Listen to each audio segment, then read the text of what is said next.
Good afternoon, everybody. Welcome to Eye on the Ball. I'm Steve Rivera, and you're listening to 1030 The Voice. Welcome to the last show of the week. And today I have a special guest, Mr. Tony Bathy. I like to call him Pancho, from San Diego, in for the big weekend of football. You must make this trip. I'm just taking a guess. You can tell me I'm wrong, Steve. Of course, you always have. That you pick the best games you feel or they're going to happen this weekend, because you rarely come in for these games, and this is a big one. I think this is probably, this could be the most important game so far for Kevin Sumlin at the way things have gone. So far in his career? No, it's so far at Arizona. No, that's what the way things have gone, this is a pretty big game. I enjoy coming to Tucson for various reasons, and this is one of them. I enjoy sitting here with you. I like calling the show. I love to talk about sports. It's something I've always been involved in, not the media. You coached for a while. I coached, I played, I did all kinds of things. I continue to compete my entire life. I'm 55 years old, and if my calves didn't strain... You're 55? I'm 55 years old. I thought you were like 56, 57. No, I'm not joking. I thought you graduated in 80. I graduated in 81. So you're going to be 56 soon. Yeah, I'm going to be 56 in December. Okay, yes, that sir. makes sense. Yes, that makes sir. sense.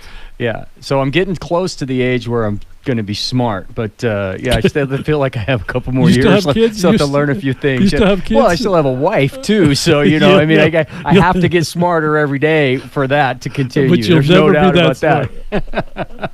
No, good to have you in the studio. Welcome. Glad you're here safely. A big game, and it's hard to disagree with you in terms of big games because he hasn't proven much to this point. I think that's fair enough. Yeah, I agree. And again, I've said this before as we've spoken on the air. The first reaction that I had after, I think it was Lev that posted videos on the Arizona Daily Star. I watched them all last year. When you first got here? The interviews with the coaches. Okay. And the temperament of these coaches was that they were sure of themselves. They spoke as if they knew what they were doing, and what Rich Rod left behind was way behind what they knew. And I thought, wow, that's just my opinion. That's how I reacted to that. Listeners out there, call in and disagree with me if you want, whatever, if you watch those videos. But in particular, the young special teams coach, the Jeremy Springer guy, was talking about how inadequate the special teams have been, and how we're going to coach them up, and we're going to show them things, and we're going to make sure that it's done this way, and it's going to get better. It's going to get better instantly. And I thought, okay, good. I'm fired up. I'm a Wildcat fan my entire life. I'm excited. I can't wait to see this. Said all the right things. Said all the right things. Mazzoni said all the right things. Sumlin said all the right things. And then we saw the product out on the field in that very first game against BYU. And that second half, I'm sticking to this. I've said this before. That second half against BYU showed me that a guy at BYU could outcoach an Arizona coaching staff. And they hit that tight end over the middle of the field. They put two tight ends on, and they ran the ball up the middle, and the Arizona defense could not stop BYU. And Kevin Sumlin and his staff were 0-1 at Arizona right away. And I thought, you just lost to BYU at home. That's not a good thing. And since that point, I've watched them kind of go up and down, and then we saw the fourth quarter against ASU, and then we've seen how this beginning of the season has gone. And I think these coaches are going to have to adjust a little bit and recognize you have to coach now. You actually have to teach these players how to win, because they're not the kind of players that this. Mazzoni was at UCLA, right? And then he's been in a lot of places. They've been in places where they can get the 4-star and the 5-star guys. Arizona hasn't succeeded in football as a result of their outstanding recruiting. They've succeeded in football as a result of their outstanding coaching and the way their teams came together and bonded and played well and refused to lose. And he's got to put a product out on the field tomorrow night that is going to refuse to lose. And that's been a while. You're talking about the past. I didn't mind Rich Rod too much. I think Rich Rod had a couple of good seasons, and they had a couple of decent performances where they battled. But we'll see tomorrow night. This is a turning point for Arizona football tomorrow. I do believe. If you want to call in, please do 790-2040. 790-2040. It's funny you talk about the kid talking about we're gonna coach him up. We're gonna do this. Every new coaching staff that goes through a program says we're gonna do better than the last coach. Obviously, they're there for a reason. Back when Stoops showed up. He was replacing Makovic, obviously, and that anybody could say that because that was a disaster. But I remember a guy, and I won't say who it was, an assistant coach. He didn't know who I was. I happened to be in the McHale Center, and he was talking to a crowd. And he says, "There's a new sheriff in town. We're going to do this and we're going to do that." And I'm thinking, should you just do it and stop talking about it? I agree. Talk about it after you've done it. I agree. No sooner than that happened, maybe a year or two later, that coach was gone. And I'm thinking, just do it. You don't have to puff your chest to say this and that. Just do it, and then get to the moon, and then tell me you're going to get to the moon. Well, yes, and here's the other side of it, though. As a media member, who you earned your living as a media member, you want those comments. You want to hear those comments. You're asking those questions. Sure. And then the guy and it sells tickets, right? The hype. Is Tucson the hype center of the world? No. Or what? It's one of them because Texas Tech, or Lubbock, you got Lawrence, Kansas, you got all these towns, Gainesville, Florida, you have all these, Tallahassee. We do that. Whether we like it or not, we do that. I know people who call it, well, you guys raved about them at the beginning of the year. Well, what are we going to write without them? Tony, are you a good guy? Tell me you're a good guy, Tony. Depends on who you Tony, ask, are you a right? good guy? Tony basically says he's a good guy. Yeah. And then all of a sudden... And then there'll be people out there that go, wait a minute, no, right. not so much. Right. But in my story, guess what Tony told me? He's a good guy. Yeah, exactly. He's a good guy. Exactly. So we write what we see, write what we know. We don't know until they fail on us. Yeah. So, we'll just get right back to it. Tomorrow night is huge. There's no question. I don't disagree with care that. if it's 73-72. Just like I said in the opener at Hawaii, I don't care if it's 3-2. Just win the football game. What if it's 50-30 on a losing end? Well, then I think we'll score more than 30. I think we could lose the game 50-45 I just said 50-48 or something like that. But they just have to battle. It's the situational moment when the players clearly need to understand that this is when we have to make a play, and then you make a play. Used to say at Arizona, we always heard some Wildcat will make a play. We right? haven't seen that yet. Well, in the last year, do we have a call, Tom? Let's go to the call. Can we do that? I don't see who it is because it's covered up here. Is it Paul? Paul, thanks for calling. Hi, yeah. It's a little off subject, but my wife was listening to you, and she's very upset about what's going on back east. That a lot of the boys are claiming their girls and getting onto the girls' teams, and you're in the sports business. Tell us what in the world's going on with all this stuff. I don't know what she's talking about. Right? Have you heard, Tony? Well, it sounds like politics to me. So, a guy claims that he's actually feels like a girl, so he can compete in the girls' meet in the 100-yard dash and beat everybody by 3 seconds. I don't have much to say about that.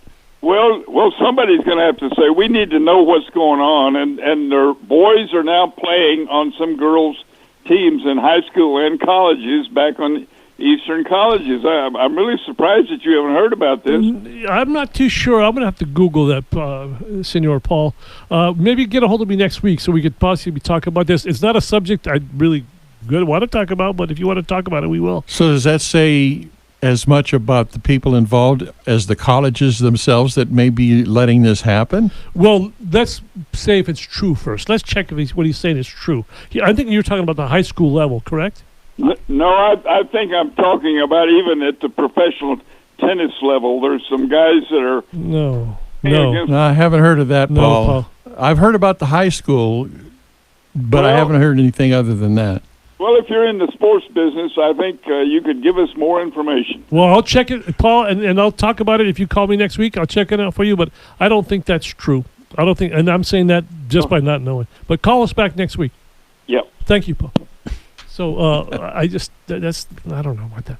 But You're talking about coaching. What are you talking about, coaching? Paul threw me off here. Well, now you're either a boys coach or a girls coach, or you're a cross-gender coach, Well, or I don't know. well, I'm a if little that's the confused case- right now if after that's that the call case, the from Paul. cross-gender- Paul, thanks for calling in. The I appreciate it. cross-gender but- stuff is obviously a topic to be discussed. Hey, Bruce Jenner is no longer Bruce Jenner back in the day, whatever. But we'll talk about that. We're trying to later. talk about Wildcat Yeah. football right Let's now. let me get my bearings here and go to a break. We go to a break here on 10:30 The Voice.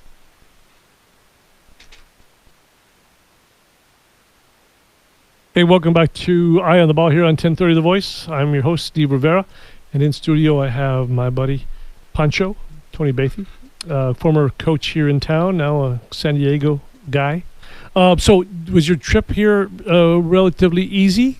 It was. We got a little late start, but they've done such a great job with the Interstate 8. Yeah, once you get past El Centro to the east, it is just this gray concrete that's graded all the way. It is smooth and flat.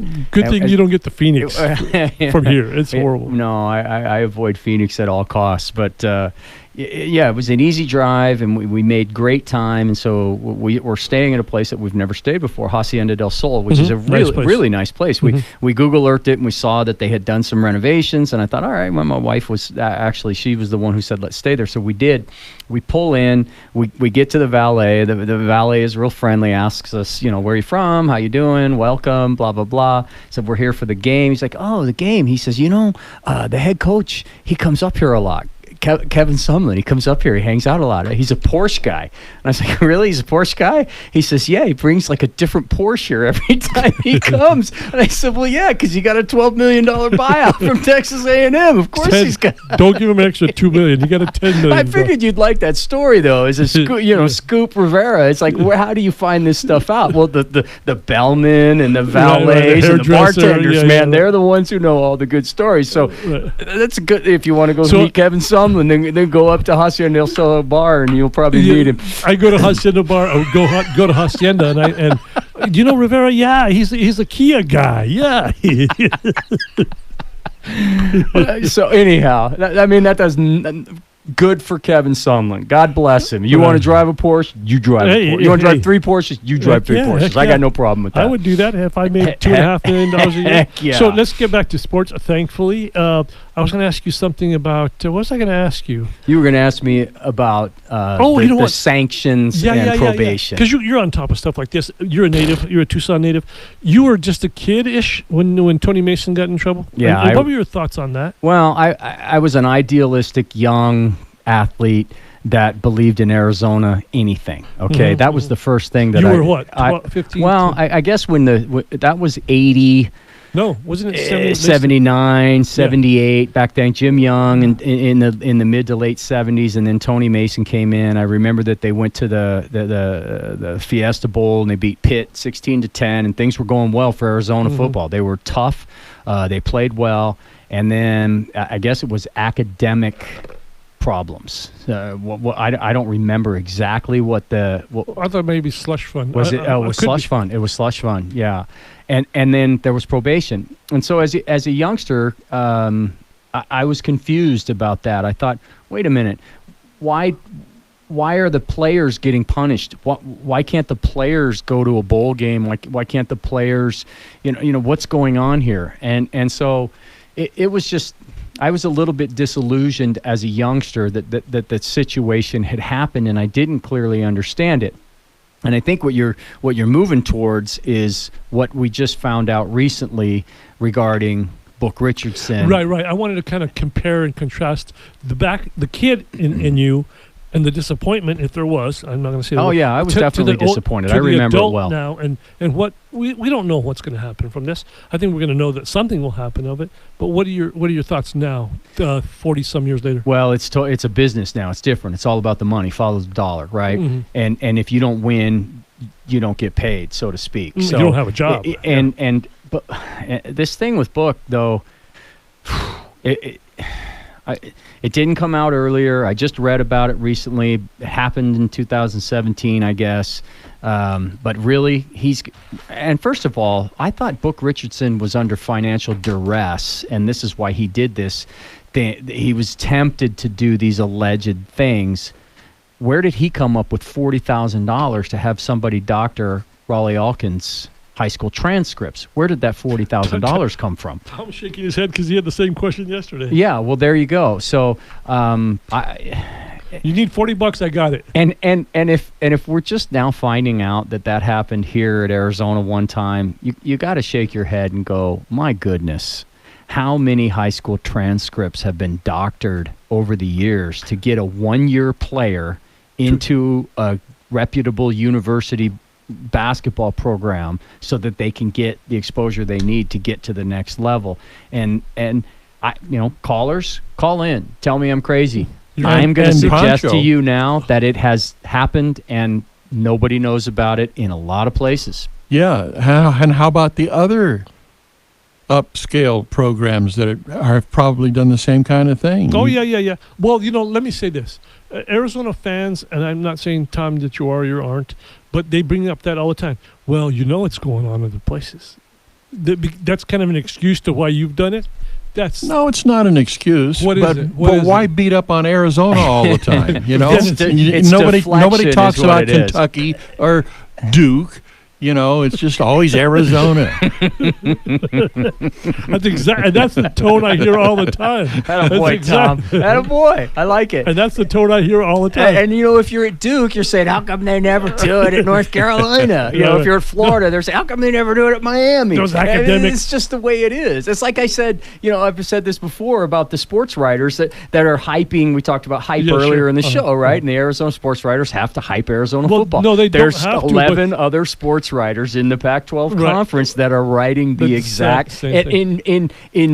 In Corvallis, they've got a writer there that's saying that the safeties have improved drastically and the offensive line is killing it in the weight room, and the quarterback is throwing spirals on the dime. Let me put this in perspective. Corey Williams has this great summer league program, the Pro League Summer League. Back in the day, it was really good. At St. Gregory, by the way, yes. that's where I was the athletic director. So I know that gym very well. They had a lot of the ex-guys come in, blah, blah, blah. Marcus Williams was playing one year. I think that year was one of the first years that the program wasn't as good because they had regular dudes like you and me playing, but younger, obviously.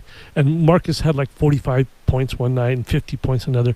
And I remember this woman coming up. I really hope he does that this year for us coming up. And I'm thinking, ma'am, he played some dude off the street. That ain't gonna happen again. So there's no perspective in this whole. Well, sports fans are delusional. There's no doubt about it. There's not much reality in sports fans, and I'm guilty. I'm so guilty of it. My wife is guilty of it too. She is one of the. I'll tell you a story about my wife and her sports fandom. I don't want you to stay with me. No, this is a great Hacienda story, del and she's proud of it too. We were watching the San Diego Chargers in the playoffs. They beat the New England Patriots, and this was years ago. 1973? No. It was after we were married, so it's only been in the last 12 years, right? So we're all at the house. We have a bunch of friends over, and we're partying, and the San Diego Chargers beat the Patriots. So they all go on like a Google search and they're trying to find Cheers the bar. And they get the phone number for Cheers the bar. And my wife calls Cheers the bar and a bartender picks up the phone and says, Cheers. And so I can't remember exactly what she said, but it was something like, did you watch the game? Did you guys have the game on TV? And, of course, they were like, yeah. And she's like, well, we're all Charger fans. And so everybody started singing the San Diego Superchargers song, And so she's delusional as a fan, just like the rest of us are, you know. And so you don't, like Tom said, how come they're not doing it at the other places? That's how we all feel, especially in Tucson, because we're so proud of the University of Arizona. We're so proud of the Wildcats and the red and blue and the Block A, and everybody doesn't want to hear anything negative about it. But when something negative comes up, psychologically, the human instinct is to deflect. Wait a minute, let's just bounce that off of us and say, well, they're doing it too, or what about them? How come they're not looking at them? And it's just the way it is. And and since January, even in the national sports news, which school has been talked about most since January of this year? Well, I don't know. Regarding this issue? No, yes. no question. Arizona. Arizona. However, okay, I rest my case. I don't know if they have I don't know if they have more evidence from other schools to show this. Well, some people would say that ESPN has something for Arizona. It appears to be. Dickie Reeves Reeves is not helping allegedly. himself, Right, and there's exactly. other guys not helping themselves. that But guy, also the fans Dickie also put a little gasoline on that fire. Well, it's sad that it's happening. It's not good timing that this happened because everybody, the Band-Aids have finally come Yes, off. mhm, The very wounds have much so. started to heal, and now In all of a fact- sudden, here we go again. In fact, Sean Miller had been kind of really nice with the media in talking to them before the press conference, before the actual media day. In a couple of weeks, he's been very available, which has been fantastic. And now this could shut it down. He's got to go back underground again. This might shut it down. And more power to him. It's a tough situation, but and maybe this too soon will pass. Maybe too. And nothing will eventually happen. So see, there we are. Got to go. We got to go take this hard break here on 1030 The Voice, trusted local news and talk.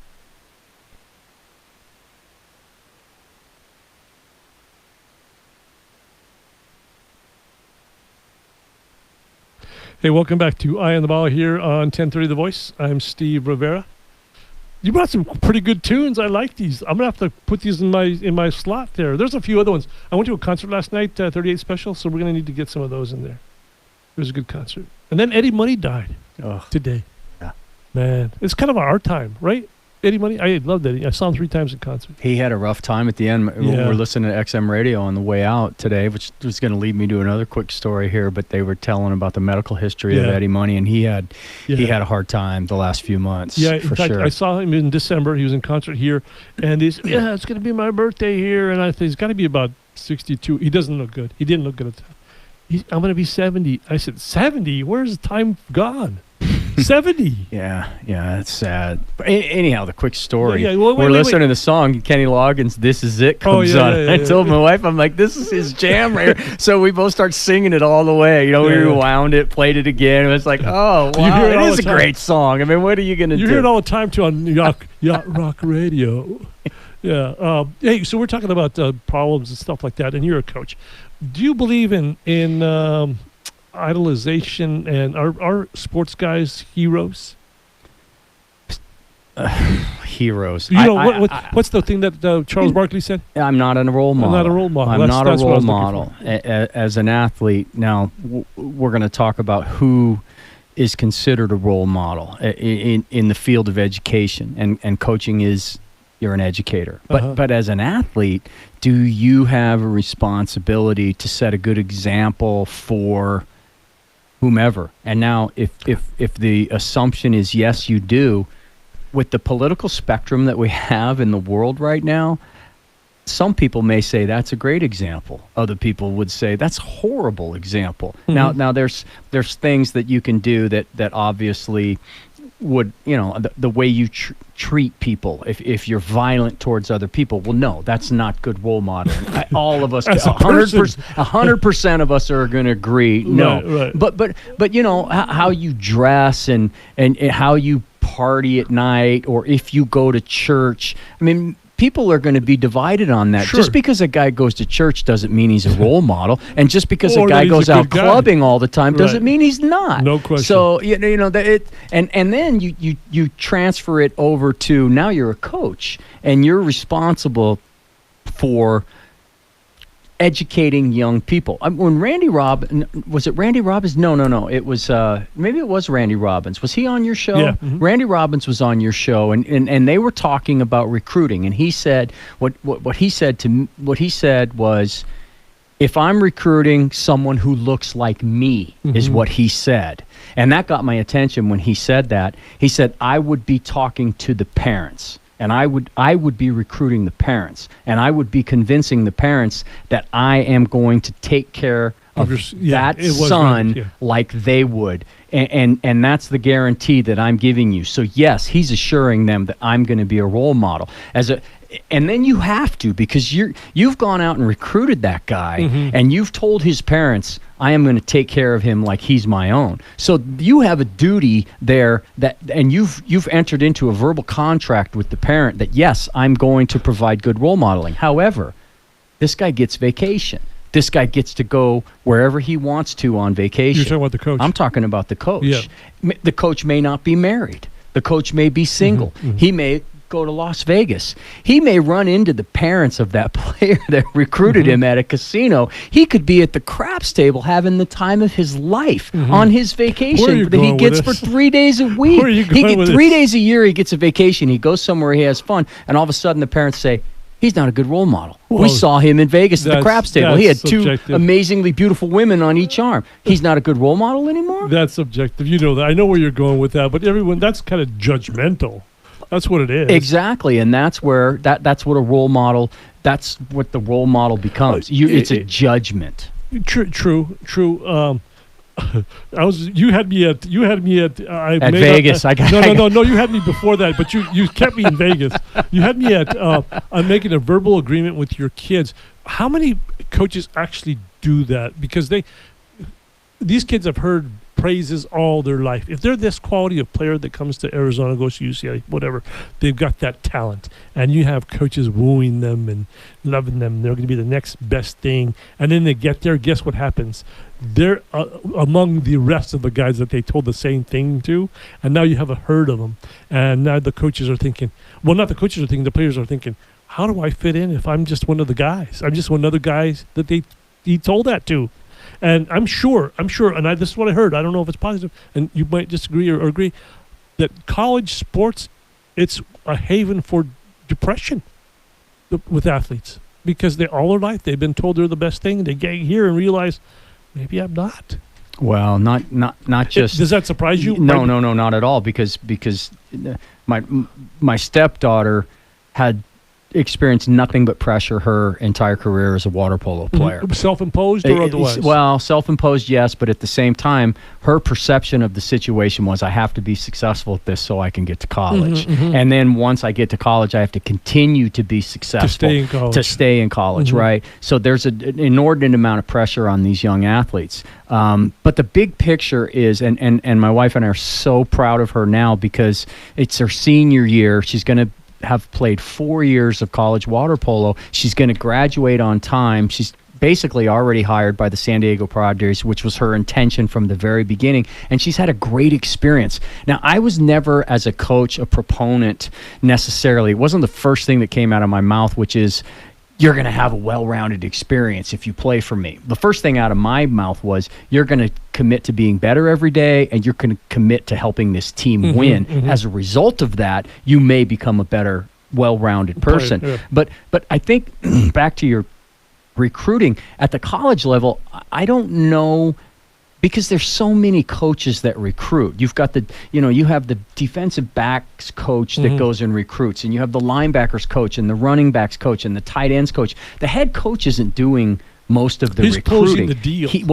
Or maybe not, or maybe maybe the other guy. Maybe you've got these closers that they're the best recruiters, and that's why they're on the staff. I hired this assistant coach because he's a great recruiter. He gets into the living rooms and he convinces the parents that this is the place for his kid to be. So back to the role modeling thing. Your question. I don't even remember what your question was about role modeling, to be honest with you, because I'm rambling on here. But I can't imagine how difficult the job is. I was never a college coach. It's highly competitive. There's tons of pressure. They have to recruit successfully to be successful, and then they have to live up to the idealism of being a role model as well. It can't be easy. They pay them $2.5 million true. minimum. That's true. What is that saying? Much is given, much is expected, something like that. Yeah. And you're not even saving lives. You're not even saving lives.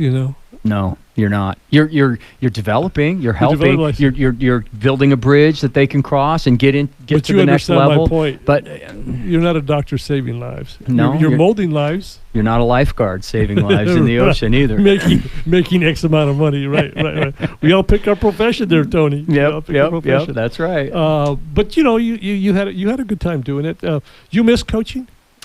I did miss coaching, and then just a couple of years ago, as a competitive U.S. Masters swimmer, still in La Jolla. Just throw that out there. Okay. The coach, the director of the program, knew that I had a coaching background, and he was a little bit overwhelmed, and he asked me, "Can you help me? Can you coach some of these workouts?" And I thought about it, and I talked to my wife about it, and I said, honey, there's only one way for me to coach. I can't coach unless I'm going to be driven, and I can't deal with athletes unless I'm going to push them. So, and I told the other guy that's the director of the program that too, and he said, okay, go for it. So I got to coach these athletes, these adult athletes, for a couple of years, and we went to the national championship meet, and we did great. But it had been missing from my life, but it satisfied me. It was the final one that I was able to do, and then just about a year ago, I decided, no, I have other things to do. I'm too busy.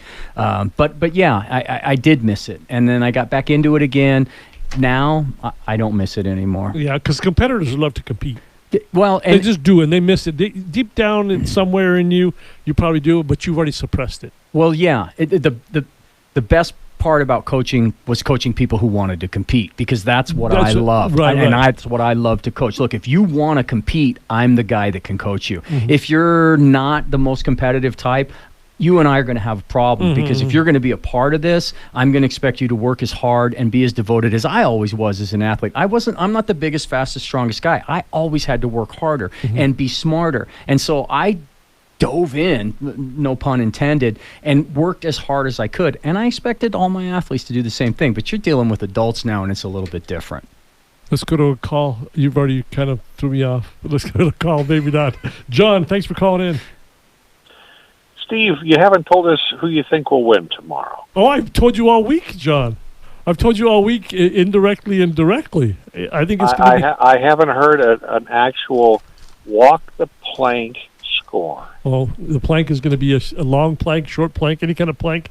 I'm thinking it's going to be first one to 50, so I'm going to say 50 to 40. The guys from Texas. I could be totally wrong. I'm thinking I've misguided or misidentified this team, but 50 to 40 Texas Tech. Is that? And what is, just curious, because I know you watch this like a hawk, what's the spread? 2 or 3. I think it was 3 or 4. Yesterday it was 3. 3, yeah. So it could have got. I just thought it might have gone down a point, but 3 at the most. Yeah, Texas Tech favored by a field goal. So this might be a good game then to, for a wager, friendly wager. Yeah, if you believe in Rivera's prognosticating, yes. But if not, well, I am a believer in you. Oh wow! Thanks, Dad. Well, John, this is Pancho. Do you believe in me as well? Because how many? Do you know how many points the over/under is set at right now? I have no idea. 77. Wow, that's a lot of points. And 3 points then. Well, that means they think that Texas Tech is going to win the game by 3 or more. It's going to be a scoring battle. Yeah, but 77 is how many points the two teams are going to combine to score more than or less than, and that's your bet. And I think 77 is not high enough. Yeah, I agree. I think 80 would be 40 to 40 or 51 to 49, right? So I don't think 77 is enough. What do you think, John? So Texas Tech's defense is no better than Arizona's? Well, they haven't been tested yet. Right. That's the thing. Right. We don't know. I think there are going to be a lot of field goals, Steve. What say you? So you like the under then? I think there may be 20 field goals. That'd be interesting. I think there'll be a few field goals, not a bunch of them, though. All right, you're on the record, Steve. I'll call you Monday. Thank you. I'm glad to be on the record. Glad to be on something. Steve says Arizona's going to lose on the record. That's not a shock, is it? No, it's not a shock at all. 77. That's interesting. If I only had $40,000 to put somewhere. I think that might be a good bet. I can't imagine that Texas Tech's defense is that much better than it was last year when it was one of the worst. Texas Tech? Yeah. From the guy who got a better job by losing? Yeah. But he had his record, his defensive team at the old place he was at, I read today, he was really good. He had great and stopping third downs and, yada, yada. All those analytics. Yeah, all those analytics. Where'd it get you? Yeah. Head coaching job in the NFL. And it might rain tomorrow. Who knows? It could be a little windy and stormy, and who knows? That could affect the National Weather Service. Too. Pancho is predicting thunderstorms tomorrow evening. That could that impact means the game. Lightning. That means they get off the field. Thunder. Do your little thunder and lightning. Thunder and lightning. Thunder and lightning. And you know what follows that? Rainbows. Good luck on Sunday, guys, with your rainbows. Let's take our last break here on Eye on the Ball and 10:30 The Voice.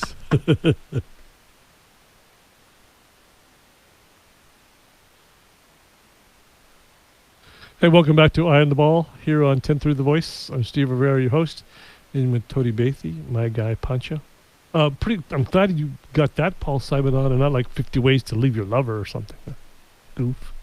I'm not sure about that song. Put that one in the burner, Tom. But the rest are pretty good. This one, oh, no sweat. Yeah, no. Bye-bye. No, Paul Simon was a good song, but that's not for me. Hey, you know what day it is today, Tom? Friday the 13th? Yeah, Friday the 13th. You have any superstitions, Tom? No. Sports? No. You don't? I don't think so. Working with me? Well, that's a pet peeve, probably. that's not a superstition. That's a reality. Sorry, 3 days a week. What about you, Tony? Did you have to jump over the baseball line, or? Oh, I try not to. In life, no, but in sports, yes. There's no doubt about it. Especially as a fan, it's the things that you have no control over. I think that's where your superstitions have to be. No, like I mean, as a fan. So I have like 5 or 6 different Arizona Wildcat, polo shirts. And it's like, okay, we're going to the game. We're going to travel. Which one should I bring? Oh, wait, did we win when I wore that shirt? Or was it no, that shirt I'm not wearing because I know we lost when we wore that shirt. So yes, that kind of stuff for sure. But other than that, not too many suspicions. As a player, just do this.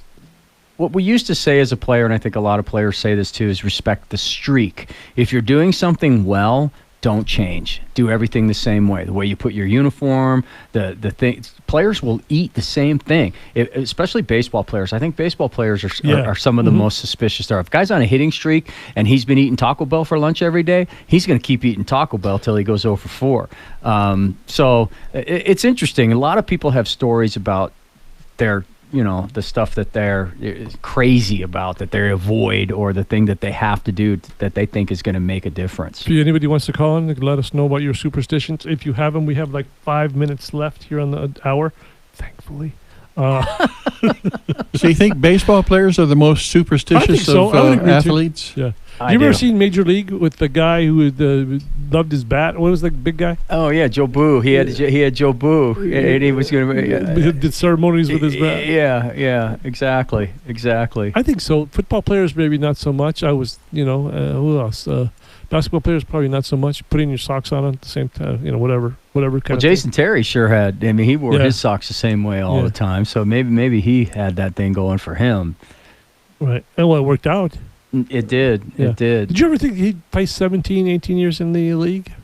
It's hard to tell with these guys. I think T.J. McConnell may end up being a guy who could play for that many years just because of the type of player he is. I don't know about that. Well, but that's a good observation. Jason Terry could shoot the 3, so that's what kept him in the game. And he was long and he was hard to defend. But you never really thought that he was going to be spectacular. He just, some guys just have it. They just have the desire, and they're not going to quit, and they're going to keep getting better. So, Channing Frye was like that. He played forever. Richard Jefferson played forever. Yeah, Andre now. Yeah. Andre's good enough to play that long, though. He's got a couple more years left. Who else? Rooks played for a number of years. He just obviously passed. He would have turned 50 this year, just last week or so. That's the thing that it stuns me, that these guys can continue to play 82 games for that many years. They don't ever get the calf strain. They don't even get the hamstring pull. Their ankles don't get. They just stay healthy for some reason. Talk to Boogie about that. Talk to Cousins. Yeah. Well, that's the key to being able to play that many years, is you can stay healthy, and they're just like physiological anomalies that their body can. Kobe Bryant was a guy who just kept playing and playing. He did get some injuries at he had the some, but man, Jordan not so much. On all those minutes, it's basketball. I don't see. It's so hard on the joints on that floor, up and down. You don't see football players playing for 17 years. Tom Brady. He's got but he's a quarterback, so that makes a little difference. But at the same time, what an anomaly these guys are physically, that they can continue to play and play well, and God bless them, make all that money. Right. Anything else that you wanted to talk about while you're here in Tucson? You're going to enjoy the town. It's only 102 No, it's nice. We drove in. It's not a bad hot. I don't know the cloud. When we checked in up there, the rain came down a little bit. Really? the plaza's all set up for a wedding tonight, and it started raining. And but don't do it. Don't do it. No, it's nice. The only other thing I guess we can wrap it up with would be talking about this Arizona football game again, and maybe making a prediction. And I hate to predict that Arizona's going to win. Because the last time I predicted that they'd beat Hawaii, they lost, so... What's going to win it for Arizona if they win? The offense or the defense? They have to. No, they have to play defense. They have to do something defensively to stop Texas Tech from scoring more than 40 points. That said, do they have that capability? We'll see. You're saying that because you're hopeful. I believe that they do. Do you think they've got the players, Pancho, that so far just haven't been used right? That's been my opinion. Understand what's going on with the defensive backs. The coverage, the schemes of coverage are confusing me. I don't understand. I'm not a professional college football coach, so I don't know. They've been playing so much zone, and I think that we have the athletes back there to play some man-to-man. Sometimes they are playing man, but they're playing man 3 to 5 yards off the line of scrimmage instead of playing man right up close and knocking the guy off of his route away. They're knocking him off. They're not knocking him off. So if they can do that and stay steady with a 4 and a 5-man rush. If it's a gambler's word, guys. If I would hit 5 numbers tonight with my Powerball. Yeah, you may not see you tomorrow. You and Rudyard Kipling, you're a pair. If I don't come back Monday, you know what happened. I hit the Powerball. 52-49 Arizona. Wow, I'm guaranteed to win. That's almost 100, isn't it? 52-49 That's why the 77. That's way past the spread. Don't blink because somebody's going to score when you turn your head. My calculations are like 60 field goals. Yeah, John. That was John. Yeah, I think John was. He celebrated field early. Goals up there. He was celebrating. Hey, thanks for joining me, Tony. Appreciate it. Thanks, everybody. Thank you, Tom. I had a blast. Take care. 10:30 The Voice.